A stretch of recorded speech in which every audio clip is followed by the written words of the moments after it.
Hey everybody, I'm Eric Mizufuka from Epson. I'm the product manager for the Moverio BT300 augmented reality glasses. So let's see if we can.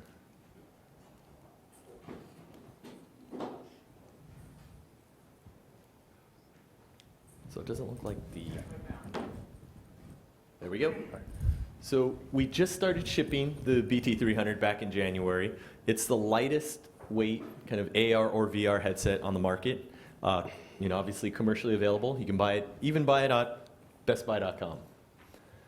So just to kind of give some background and history, a lot of people know Epson best for printers, but we're also the world's leader in projection technology and projectors, and we've actually been in the augmented reality space before it was cool.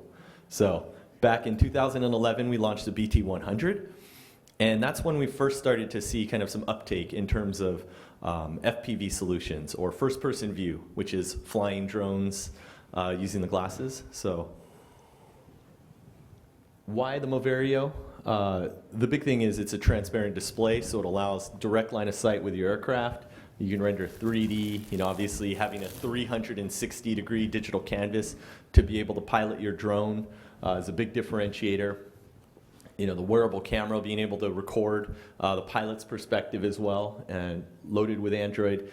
Big thing also is price. We are under $800. So not only are we commercially available, we have a killer application. We're partnered with the biggest drone company in the world, DJI. It's accessory priced. So the opportunity and the real big differentiator is currently, folks fly their drones with phones or tablets. So there are two problems with that, potentially even three. One is that it's difficult to see your device in direct sunlight. Two, you do not have visual line of sight with the aircraft, so a lot of pilots are kind of buried in their phone. And then three, you got to take your hands off the remote to be able to interact with the content. So Epson, the BT300, out of the box, it allows you to run the DJI Go 4 apps, keep line of sight with your aircraft, and see all your key data, including what the drone sees. So traditional FPV, so traditional goggles, I like to call them shoe boxes on your face. They're closed in, they're against FAA guidelines, don't allow you to keep line of sight with your drone. And all you see is what the live video sees. So where we're going and what we'd like to see is to be able to wear the glasses, look at the drone, and augment the space around the drone, in addition to being able to see what the drone sees. So that's kind of our goal with DJI's SDK and some of our partners, in addition to being able to see the live video feed. So, Epson's goal is really to be able to go beyond FPV and tackle some of these next generation applications. So bringing augmented reality to the skies, essentially. So one of the biggest challenges with smart glasses is obviously finding a killer application that's A, scalable, B, where there's an audience that's willing to pay for your applications, you as developers. In the drone space, most applications sell for $20 to $30, and they're selling in the tens to hundreds of thousands. So it's a great audience, it's a great application. DJI, Epson have open SDKs, and we've sold a ton of glasses already into this market, and it's a real solution. I mean, we sell glasses at Best Buy now. So that's kind of where we're at, and we really see this as a great consumer application that's available now.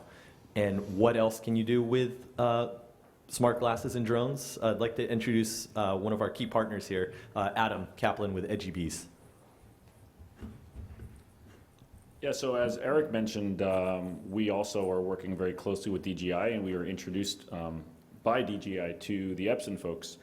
And one of the things, and just a little story about the background of our company, we looked at the drone space, and we looked at drones and said, I personally have a drone, and I was filming my daughter surfing on the water, and said, okay, this is great, I can film and take pictures and so on, but what else could we do with a drone? We looked at a number of different applications, and I'll show you a short video to give you an idea of what we are doing with a drone.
So that's us.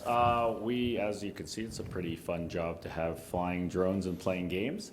Menashe, who is actually here in the audience, he prior to founding EdgyBees, he was one of the guys who was on the team for the Amazon Prime Air drone development. So we have a team of folks that are both from the drone space as well as from the gaming space as well. We see lots of applications. In particular, Eric and I met yesterday a very cool guy who is the CTO of Pokemon Go. And we said the idea of doing Pokemon Go in the air could be a very cool application as well. In terms of the challenges of AR in the sky, there are a lot of different challenges in putting drones in AR. So our technology, what we have done is we can take a look at the sensors of a drone and look at the accurate and inaccurate sensors and determine where that drone is at any point in time. We deal with latency, video issues, and also do prediction as to where the drone is going. We also can look at the terrain. You've seen some of the videos. We can take pictures, we can do videos. There's actually a number of commercial and gaming applications that are coming up. We're working very closely with Epson and DJI on a number of different applications in the drone space. Drones are a really up-and-coming, fast-rising business. It's a pretty amazing to look at the growth of the industry, where essentially you got started selling in 2011. There weren't any drones out in 2011. Today, there's probably on the upwards of $6 to $7 billion of drones being sold, and the estimate is by 2020 should be about $100 billion worth of drones. So the business is growing, and we see a lot of different applications that would require this type of technology in combination with Epson and DJI, both from the enterprise space, whether it be training, whether it be commercial applications, games. We see a lot of different applications necessary. From an EdgyBees perspective, we are providing these types of games and commercial apps. But where we see ourselves going is the ability to provide you developers the toolkit to allow you to develop these types of applications. So similar to the way in which Apple sent out the first apps and developed those apps, eventually they let everybody else develop on the platform itself. So this is where we're going with the technology. We see a lot of opportunities in the space, actually too many opportunities. So we'd love to engage the developer community and have you work with us. Thank you.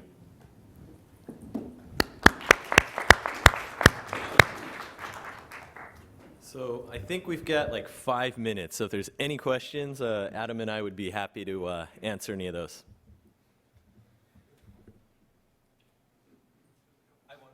You guys had the slide with some of the challenges. Can you guys kind of go into those bullets a little bit? Sure. And in fact, I got somebody here in the audience here, the CTO, if he wants to chime in a little bit, I'll put him on the spot. Menashe, what would you say would be the biggest challenges in the development of AR in the sky? I think it's twofold. I'll stand aside. First of all, handling the video.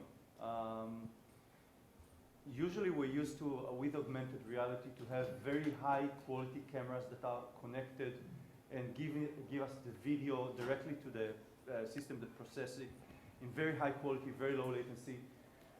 With the drone, this is not the case. The source of the video is far away. The video needs to be processed and compressed and transmitted over the air before we could decompress it and process it locally. And this introduces latency and reduces the quality of the video tremendously in comparison with our system. So this is one very big challenge. The other very big challenge is that the position, orientation, motion of the drone is known to a very limited level of accuracy. We have all sorts of sensors that sense the motion of the drone, the position, GPS, accelerometers, compasses, etc. But none of them are accurate. None of them are refreshed very often. The refresh is in the hertzes or even under that. And in order to figure out exactly where the drone is, where it is going, in high level of accuracy and in a level of accuracy that will be perceived as accurate by the player of the game or user of the application, which is what we eventually need is a very complicated challenge. These are, I would say, the two main issues that we had to tackle when we created the technology that Adam mentioned before that allows development of AR applications over drones. Sure, go ahead. You mentioned something. What is the latency? You said high latency. How much? How long? Depends on the drone, but it could be anything from 100 to 200 milliseconds. It's going down, I mean, Yeah. the latest drone has 120. Actually, and the newest one is less, so time is very compressed, we've seen in the drone industry. They've gone from this big now to this big, so the size, the latency, everything is improving very, very fast in the industry.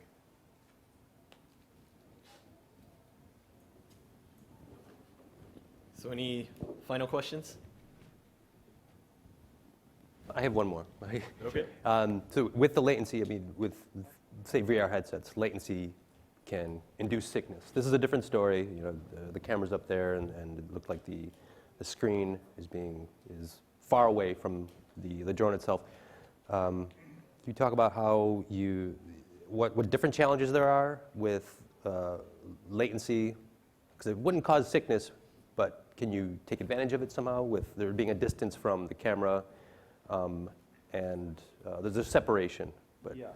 So actually, it's true that it wouldn't induce sickness, but Sure. it is very frustrating because you use the video to control the drone. Right. And if there's long latency between moving the stick and getting response from the drone, it's Maybe very frustrating. annoying. What we do, just take opening the veil a bit. We use all the information we can, and then we cheat. Oh. So sometimes you can predict what is about to happen, and you take advantage of that. Mm-hmm. Sometimes you get the motion information before you get the video, or vice versa, and you use one to understand what the other is going to do. Right. Okay. Cool. Yeah. It is a very challenging problem. Yeah. Yeah. Very cool. Yeah, sometimes you may be literally 1.5 miles away from your drone, so that can lead to interesting problems. Yep. And from an Epson perspective, what we find is relative to VR with an AR headset, since you're kind of grounded in the real world, there's less kind of motion sickness effects of latency. So it definitely helps, the transparency. Yeah. Well, if there's no more questions, If anyone has any follow-up questions, Moverio specific, feel free to ping me on Twitter at WTEric, E-R-I-C. And please, if you got a video of me falling off the stage, you could tweet that to me as well. for posterity, Twitter needs Yes. to know. Right? Yes. Very cool. Thanks, guys. Thank you, Eric and Adam.